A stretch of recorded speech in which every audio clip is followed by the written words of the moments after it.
It is currently raining in San Francisco, so my room is very dark, and the only room with lighting is my living room. So here I am. Does it echo? Oh my god, I bet it does. I will be doing 2 musicals for this video. The reason why I combined it is because, unfortunately, I couldn't think of a lot of prompts for Hamilton the musical, which is very surprising considering it's the popular one. But I couldn't think of any prompts, and unfortunately I was only able to come up with like 3. And then 2 out of 3 of those books had very short descriptions and things for me to say, and I was like, this is way too short for one video, so I just combined it with another musical. Okay, so I will do Hamilton first. Do I even have to explain what Hamilton is about? Like, I feel like at this point everybody knows, right? I feel like when the Hamilton fan base was at its peak, everybody did not shut the fuck up about it, and like the whole world knew what Hamilton was and wanted us to shut up, but we never did. And I think like we all are fucking tired of explaining what Hamilton the musical is about, so I don't want to do that again. But you know, there's still people who don't know what Hamilton is about, so I will still give a short blurb. Hamilton is about one of the United States' founding fathers and his life as he rose to power and gained a reputation in politics and in our government, and his role in our independence and the birth of our nation and until his death.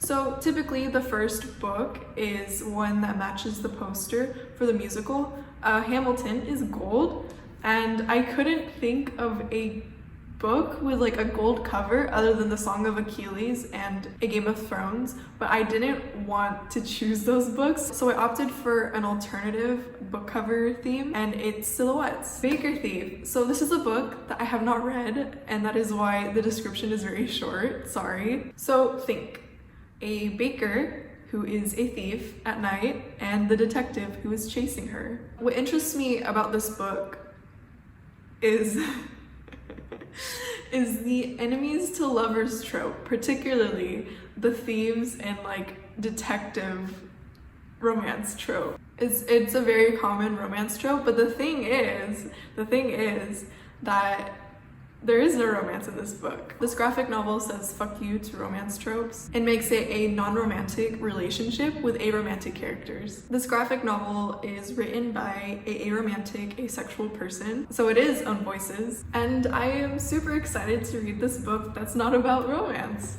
It just sounds really great that they're trying to reframe our perspective on like romance tropes, you know? So the next prompt is a book in a historical time period. Originally, I was gonna talk about the Diviners, and it's set in the 1920s, and I was like, no, that's too like recent. And I opted for The Last of the Wine, which it wasn't even a better choice because it's about ancient Greece. I'm gonna read the summary because I didn't read this book. In The Last of the Wine, 2 young Athenians, Alexius and Lysis, compete in the Palestra, journey to the Olympic Games, fight in the wars against Sparta, and study under Socrates. As the relationship develops, Renault, the author, expertly conveys Greek culture, showing the impact of the supreme philosopher whose influence spans epics. Unfortunately, there is not a lot for me to say about this book. I couldn't really grasp a lot of details from the synopsis, and I tried to get more information from people's reviews, but they were just like so detailed, I was like overwhelmed. I just really wanted more Greek historical fiction outside of Madeline Miller's The Song of Achilles. The last prompt is women fighting for rights. This is for the Schuyler sisters who constantly mentioned that women should be included in our government documents and should be more involved in our politics. And so yeah, this prompt is for them. The book I chose for this is Harley Quinn Breaking Glass. This is written by an Asian author. I just wanted to point that out. This is officially, unofficially, an Elseworlds comic, meaning it doesn't follow main canon. Harley Quinn Breaking Glass is Harley's origin story. But unlike main canon, Harley is a teenager in this one. Shit goes on in her life, and she grows up in this family of drag queens and lives in an apartment with the owner of the drag cabaret. Harley's in high school and befriends Pamela Isley, who is known as Poison Ivy. Pamela is Okay, I can't say Pamela, I'm just gonna say Ivy. Ivy is a huge activist and she is constantly protesting against bullshit in Gotham City. And Harley kind of goes along with her for like funsies. One of the things Ivy is protesting is gentrification in Gotham. And it becomes something that Harley and Ivy start experiencing firsthand. With the threat of losing so much of their life to gentrification, Harley takes her protesting up a notch by doing some questionable things. To me, the end of the story was a little but the themes and the exploration of gentrification in this novel really sold the book for me. The art style is so unique. When I first saw it, I was kind of put off by it because it's mostly black and white shading with tints of blue. And then you get splashes of color, mainly red, for significant parts of the story to emphasize the tone and importance of that scene. Harley's outfit in this comic is so fucking cool, and like I desperately want to cosplay it, but like it's difficult and I don't have the means or like the knowledge of how to make an outfit this complex, but it's something that I do want to do in the future. The fact that Harley made her outfit with the background knowledge and supplies of like drag queens is just like so like galaxy brain to me. So that was it for Hamilton the musical. I'm super sorry that it was short, but now we can move on to Six the Musical. Six the Musical is a modern retelling of the wives of Henry VIII. So the six women are touring for concerts, and to break the fourth wall, the theater audience serves as like the concert crowd. They fight over who should be the lead singer in their group, and to determine who should be the lead singer of the group, they sing about their experiences with King Henry VIII. And whoever has had the most pain and misery because of King Henry gets to be the leader. I know it doesn't sound like much, like when someone told me about it, I wasn't that intrigued by it, but I gave it a listen and I watched a bootleg, and it was, I fell in love with it. All You Want to Do, which is Queen Catherine Howard's song, is the superior song in Six the Musical. Her pain, her voice, the analogies and metaphors in her fucking lyrics, I'm just like, galaxy brain bitch. The cover for Six the Musical is quite simple, and I was like, I have no idea how to make this work. So instead of like similar colors, because black and white is kind of simple, I was like, okay, I'm gonna look for a book with a one-word title, and I chose Harleen. Yes, there are 2 Harley Quinn books in this video, sorry. I have not read this graphic novel yet, but I'm super excited to read it. I was drawn to the art style. Similar to Harley Quinn Breaking Glass, it is also a Harley Quinn origin story. However, it does follow main canon. I know there are multiple medias that have done Harley Quinn's origin story, and a lot of it reduces her as a character and as a woman, if you catch my drift. I've heard that Harleen has made changes to her origin story for the better. It's not just, oh, Joker made Harley Quinn.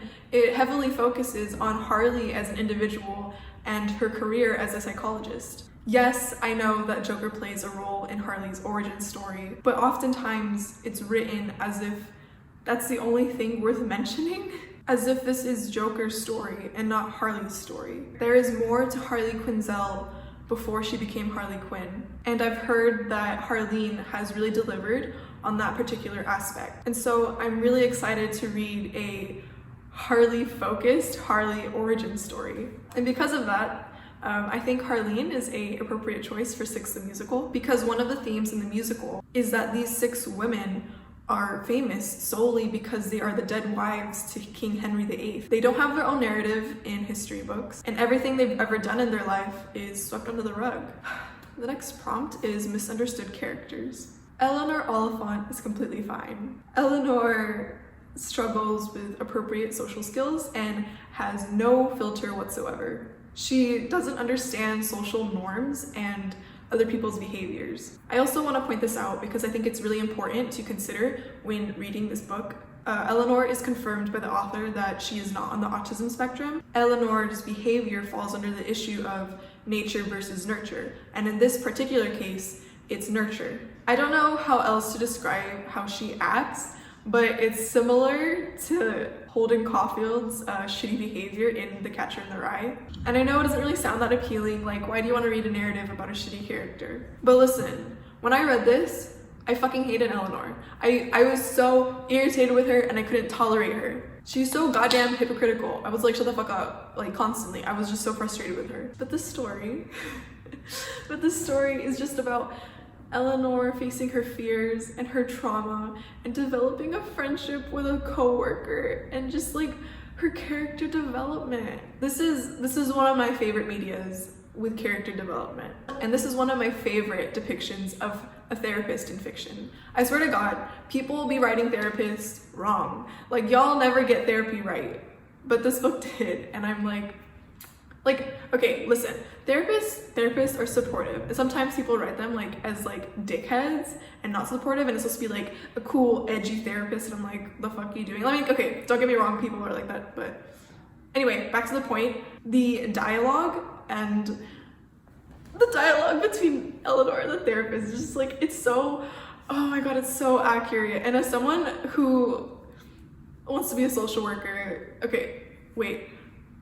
someone who wants to be a social, 2 points. As someone who wanted to be a therapist, that warmed my heart how they portrayed the therapist, and as someone who wanted to be a social worker,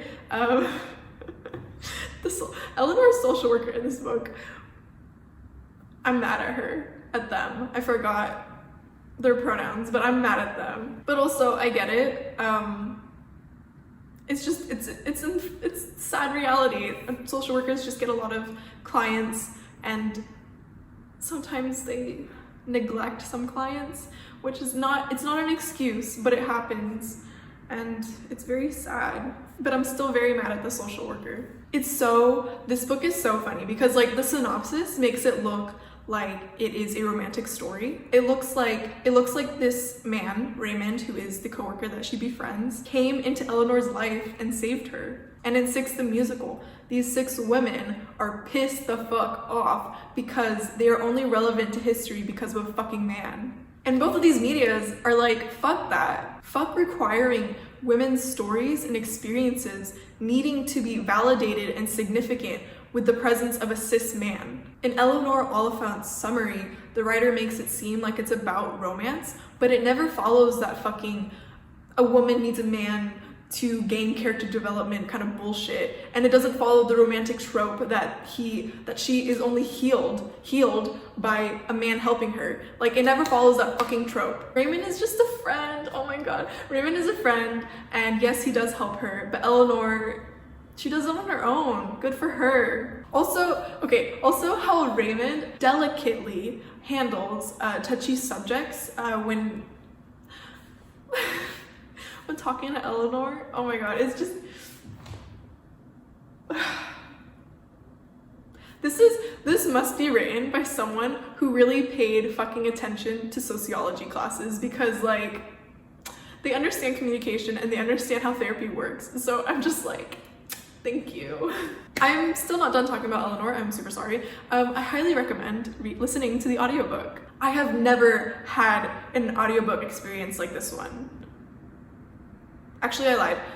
If We Were Villains was also a really good audiobook, but that's not my point. So the voice actors usually have different voices for each character to help you, distinguish between different characters, but also to like portray the character via their voice, the way people talk, the way people pronounce things, their voice, the pace at which they speak. It adds so much personality to the character, and no audiobook has like done that successfully for me, other than If We Were Villains, but shut up. A book with royalty. So my brain was like, a Game of Thrones, but that's because I'm like reading and rewatching it right now.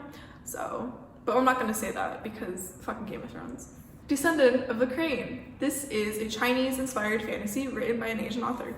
The main character is Princess Hasina. Her father is suddenly murdered, and she is forced to be the leader of a very unstable kingdom because of the rise of possible war and rampant racism between different groups in her kingdom. And it follows her trying to navigate through the political world and trying to find answers to her father's death. The writing style of this book is so fucking beautiful. Like, when I read it, goddamn, I could not shut the fuck up. Like, I would constantly post quotes on my story because I was like, yo, look at this quote, it's so pretty. This is what I want in fantasy novels. Yeah, fantasy novels have war and politics, but like, do you really, you know? Their dialogue and actions have to be very calculated because every act is a political act. And on top of that, Hasina doesn't know who to trust in her court because she doesn't know who is behind her father's murder.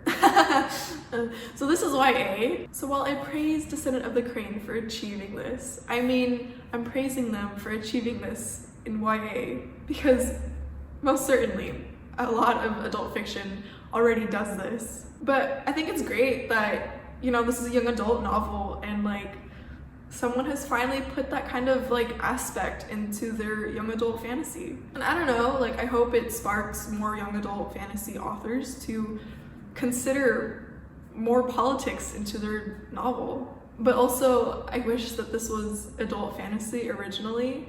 It still follows a lot of young adult tropes. It's not too prominent in the book to where it ruined the story for me, but it's still there and I wish that it was like taken out. And also just like, I feel like because it was young adult, a lot of it couldn't really delve into like the politics and war aspect as much as I wanted it to, which was so disappointing. But you know what, it's okay because I still enjoyed it.